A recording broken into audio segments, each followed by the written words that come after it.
Students welcome to my YouTube channel HK Alam tutorial. আজকের নতুন ভিডিওয়ে আমি ক্লাস 5-এর উইংস বইয়ের যে 5 নম্বর পাতা রয়েছে সেই 5 নম্বর পাতায় রয়েছে অ্যাক্টিভিটি 6। সেই অ্যাক্টিভিটি 6-এর আমি সিঙ্গুলার এবং প্লুরালের যে অ্যাক্টিভিটি রয়েছে তার উত্তর আমি করে দিয়েছি।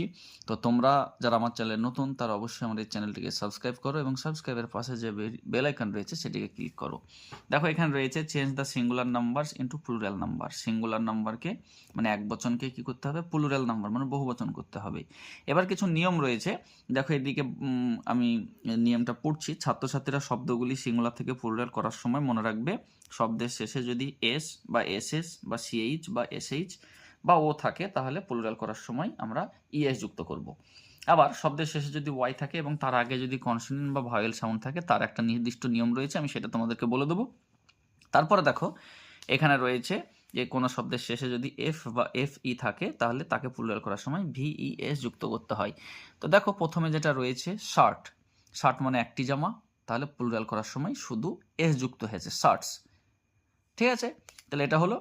নেক্সট রয়েছে পেন্সিল মানে একটি কলম বা একটি পেন্সিল, এখানে দেখো পেন্সিলস এস যুক্ত হয়েছে শুধু। নেক্সট দেখো রয়েছে লিফ, লিফ মানে পাতা, একটি পাতা, এখানে দেখো লিভস। কেন?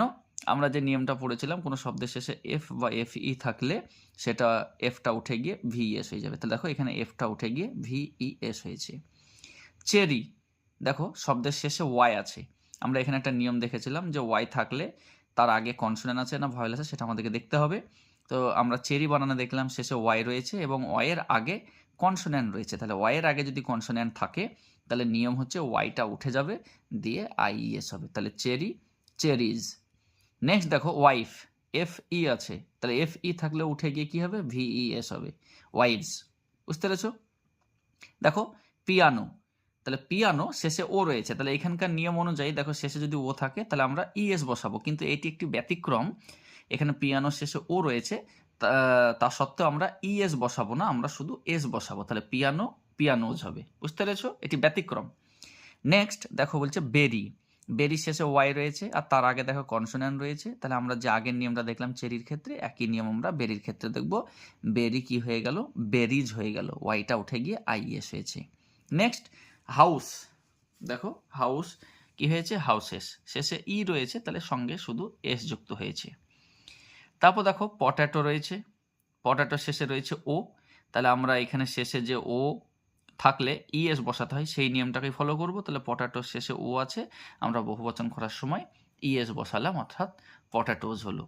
তারপর দেখো নেক্সট রয়েছে বেঞ্চ, শেষে সিএইচ আছে, তাহলে শেষে যদি সিএইচ থাকে আমরা এখানে দেখেছি তাহলে ইএস যুক্ত করতে হয়, তাহলে বেঞ্চ বেঞ্চেস হয়ে গেল, ইএস যুক্ত হলো।